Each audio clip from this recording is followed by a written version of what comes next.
एक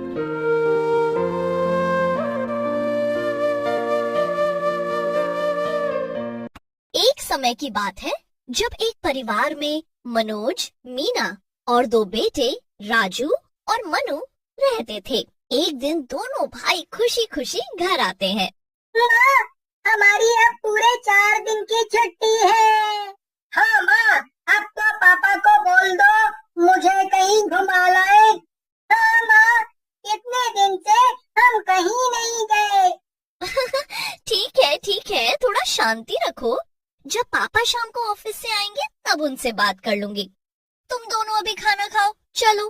राजू और मनु खुशी से कूदने लगते हैं और शाम को अपने पापा के आने का इंतजार करने लगते हैं।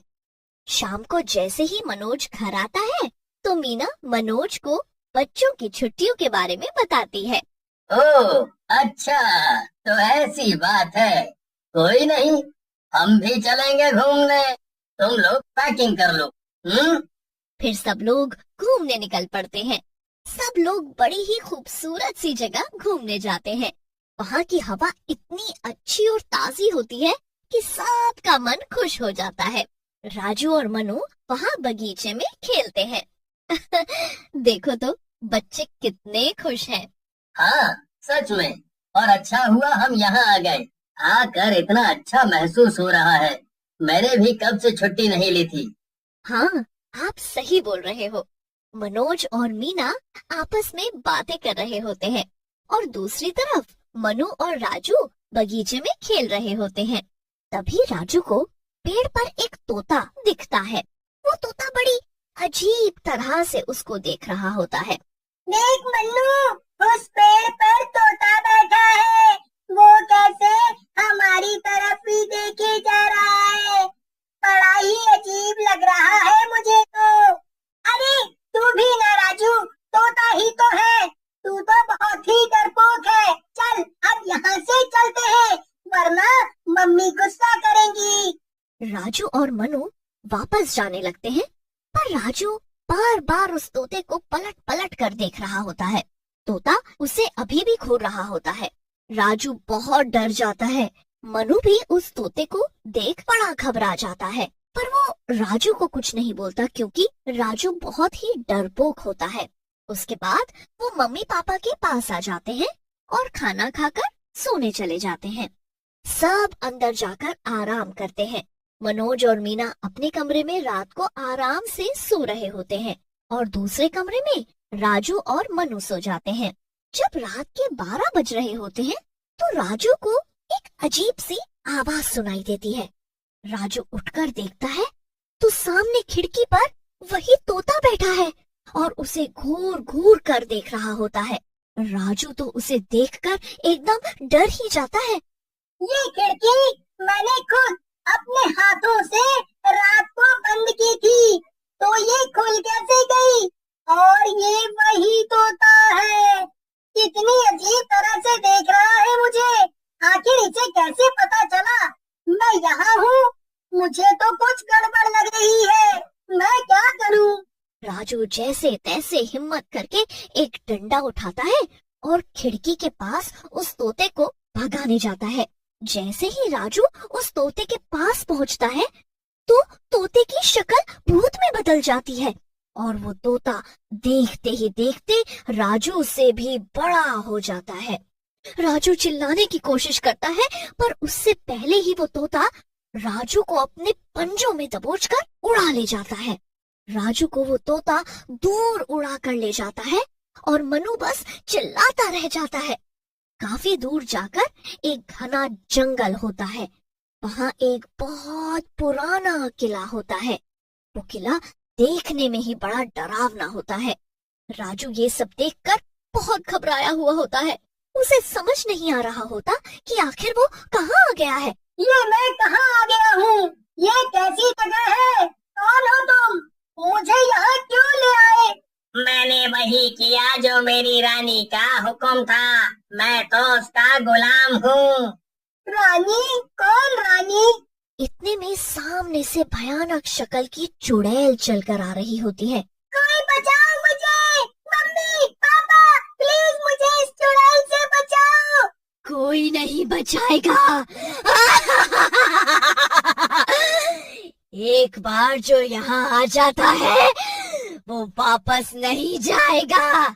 अब बस मुझे इस बच्चे को अमावस तक कैद करके रखना है। उस रात मैं इसकी बलि दूंगी और मेरी शक्तियाँ 100 गुना ज्यादा हो जाएंगी। चुड़ैल राजू को एक पिंजरे में बंद कर देती है। पूरी रात राजू पिंजरे में बंद रोता रहता है। सुबह हो जाती है और फिर मनु उठकर राजू को ढूंढने लगता है। अरे ये इतनी सुबह सुबह कहाँ गायब हो गया? मनु राजू को ढूंढता हुआ अपने मम्मी पापा के कमरे में पहुंच जाता है। अरे तुम आ गए? राजू कहाँ है? अभी तक सो रहा होगा पक्का, है ना? मैं तो उसी को ढूंढ रहा हूँ, वो तो कमरे में है ही नहीं। तो कहाँ गया सुबह सुबह? अरे यहीं कहीं खेल रहा होगा बाहर, इतना क्यों परेशान हो जा। सब लोग बाहर जाकर राजू को देखते हैं पर राजू कहीं भी नहीं दिखता। अब सब परेशान हो जाते हैं कि आखिर राजू गया तो गया कहाँ। सब पूरा दिन राजू को हर जगह ढूंढते रहते हैं पर राजू का कुछ पता नहीं चलता। राजू की माँ तो बहुत बुरी तरह रोना शुरू कर देती है। हाय मेरा बच्चा कहाँ चला गया? आप प्लीज उसे ढूंढ कर लाओ। अब तो देखो रात हो गई है। वो कहाँ होगा, कैसा होगा, किसके साथ होगा? अकेले तो वो रह भी नहीं सकता और बेचारा भूखा भी होगा। मन्नू तुम बताओ कुछ, कि राजू आखिरी रात को तुम्हारे साथ ही सोया था ना? हाँ पापा, मेरे साथ ही सो रहा था। चलो एक बार इनके कमरे में जाकर चेक करते हैं। सब लोग बच्चों के कमरे में जाकर चेक करते हैं। तभी मन्नू की नजर वहाँ पड़े कुछ पंखों पर पड़ जाती है। चलो मन्नू क्या कर रहे हो? ये पंख देख रहा हूँ पापा। पंख? अरे ये तो किसी तोते के पंख हैं। वही तोता तो नहीं? कौन सा तोता? कल जब हम बगीचे में खेल रहे थे तो एक तोता राजू को देखे जा रहा था। बड़ा ही अजीब था वो तोता।